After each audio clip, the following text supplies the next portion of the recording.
Voilà, c'est notre héroïne Ophélie, mais vous pouvez l'appeler Ophié.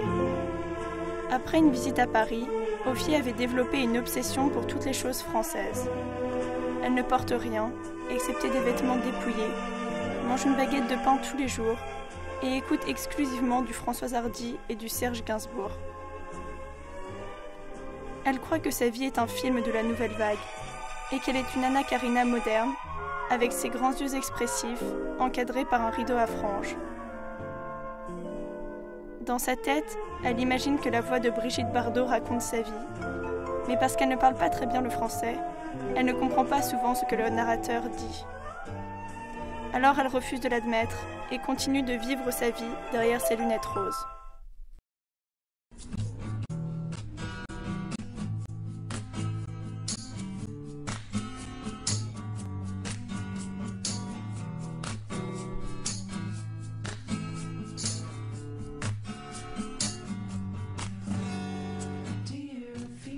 Voici John, un ami d'Ophié.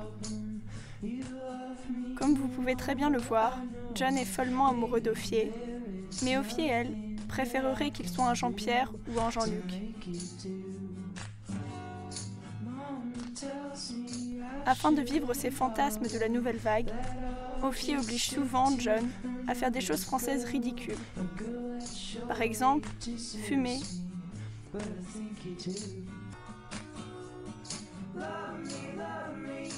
courir à travers les rues animées de New York comme un substitut du Louvre,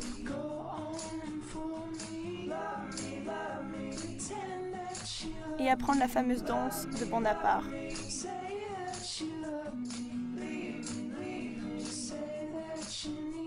John, enchanté par la beauté de son Anna Karina, n'a jamais pu le lui refuser.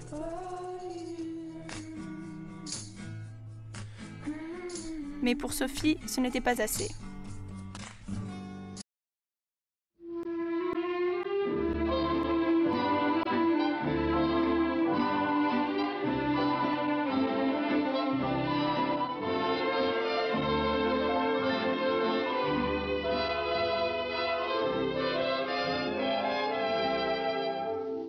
Ce soir, le vent qui frappe à ma porte me parle des amours mortes devant le feu qui s'éteint.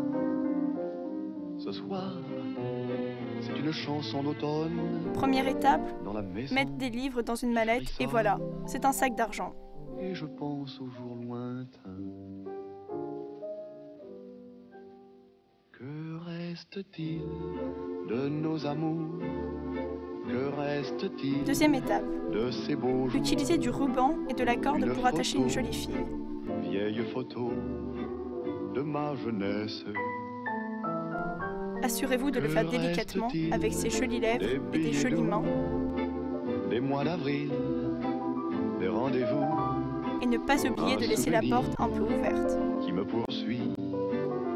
Puis attendez que votre prince charmant soit là.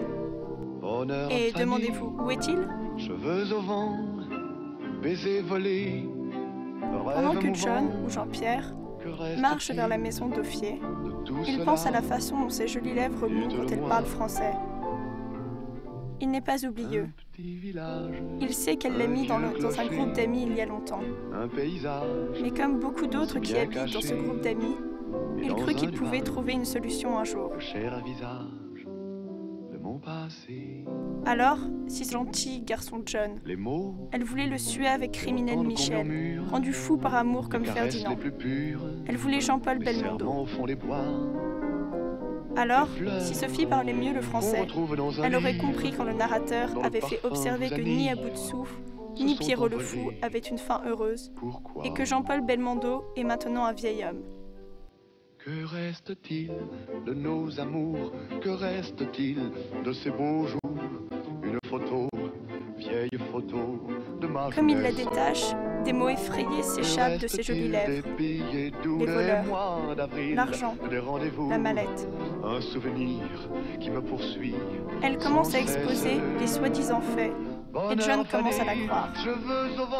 Mais alors, elle dit quelque chose d'un peu bizarre, et puis quelque chose d'autre qui n'a pas de sens. Et son histoire devient tellement ridicule, il est offensé qu'elle pensait qu'il la croirait. Un vieux clocher un paysage. John réalise enfin que son amour est trop réel pour une fille qui vit dans un monde imaginaire.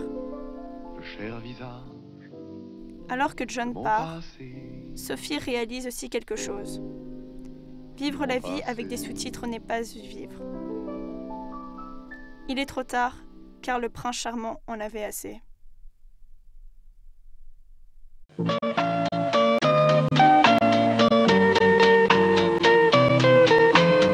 Tous les garçons et les filles de mon âge se promènent dans la rue de par deux. Tous les garçons et les filles de mon âge savent bien ce que c'est qu'être heureux. Et les yeux dans les yeux, et la main dans la main, ils s'en vont amoureux, sans peur du lendemain. Oui, mais moi, je vais seul.